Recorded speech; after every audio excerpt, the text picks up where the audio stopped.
Hey guys, Kim here, and you are tuned in to Kim E, the Diabetes MP.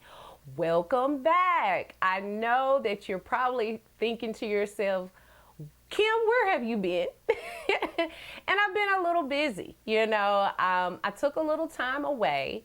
I have been uploading content on my YouTube channel. I've been doing more lives. I've been really experimenting with different forms of content, but it is now time for me to get back into the seat and start doing more sit-down videos with you guys. And so I'm excited to be back. I have really taken time to really think about the direction that I want to go into. Something that was not planned but is a welcome surprise is that I have really got off into consulting and working in intimate spaces with clinicians and working in intimate spaces with healthcare systems. And I have been really enjoying that, and through those opportunities, I really have been able to see really what the pain points are for my colleagues. And so I've been thinking about the content moving forward that I want to start providing. And again, I am the Diabetes MP.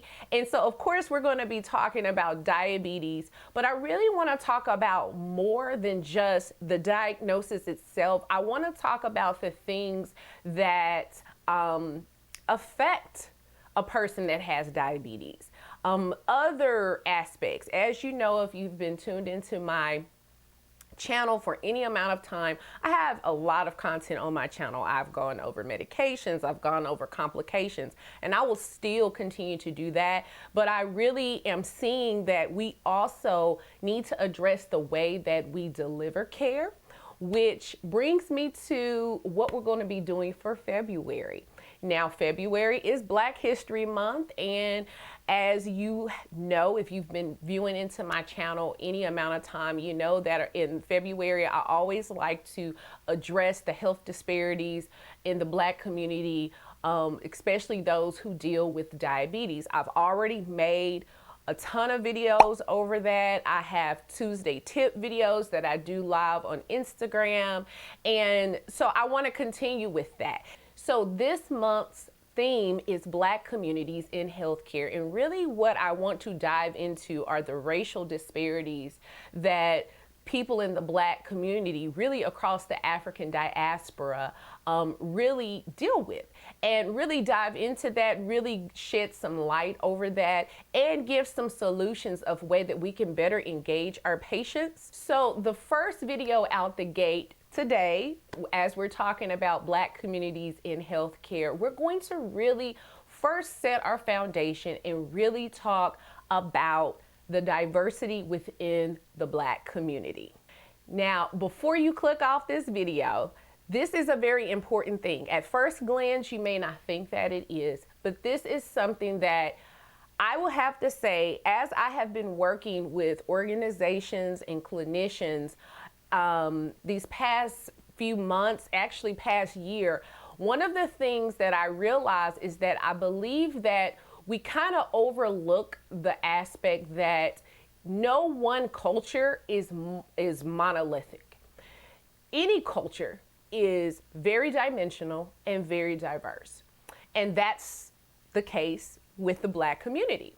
Now, before we go into our patient encounter with anyone for that matter, but being that we are speaking specifically about the Black community, we have to understand, no matter if you're a physician, a nurse practitioner, a physician's assistant, we must understand the diversity that is within the community, period.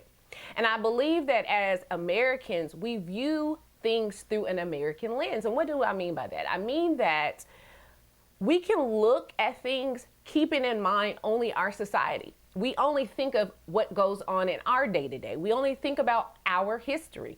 We don't take in consideration that there are cultures and influences that influence a community from all over the world.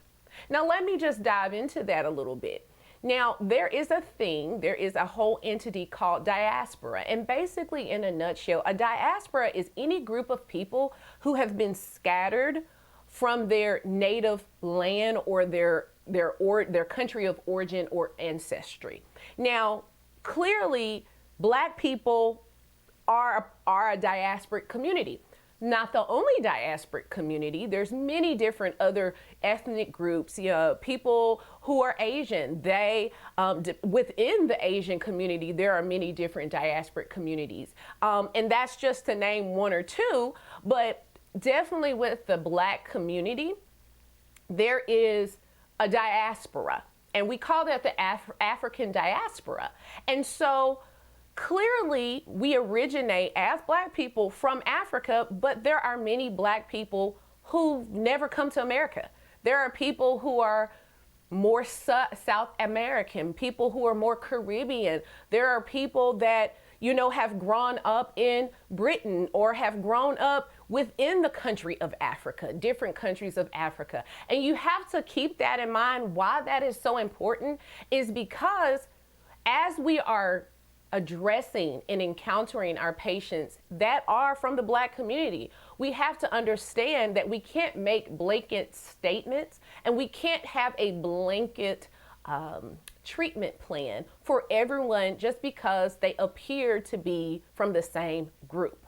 People have different cultural influences, different practices, different customs, and we have to take each person as an individual and not as a collective, but as an individual. And to some, that may seem very common sense, that's obvious, Kim, but it's not common practice.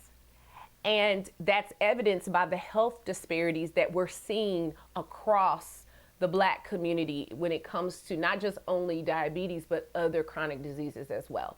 So that in and of itself lets us know that we are somewhere needing to tighten up.